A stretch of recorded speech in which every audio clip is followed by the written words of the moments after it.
So along with consciousness, we look at something called the unconscious, which means those things that we aren't fully aware of or even that we're completely unaware of. And there's two different types that we look at, and the first one is called dynamic. Now the dynamic unconscious was proposed by Freud, and it said it was this hidden system of urges and desires and complications that we just repress. We push it down constantly. So he said the dynamic unconscious was split into three things: the id, the ego, and the superego. Now the id is often compared to the devil on your shoulder. This is all about giving in to urges,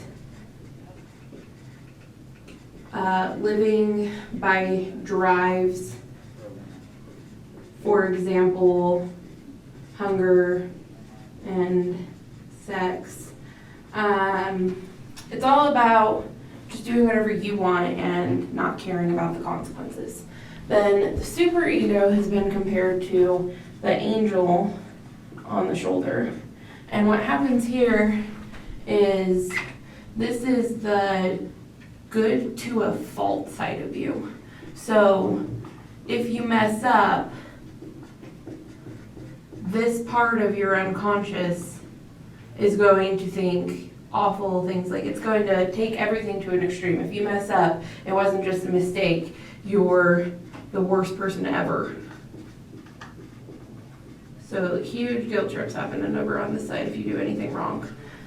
So the ego is usually referred to as the balance between the two things. So it takes a little bit from the id and the superego, and those combine to make your dynamic unconscious as to what you actually let out and don't repress. They say that Freud said that these usually will seep out into your dreams, is the way that it's harder for you to repress that in your sleep. Now, the other kind of unconscious is cognitive. So this is thinking, memory, things like that. It's all the things that you do that you don't actively have to think about. Some examples of that are tying shoes.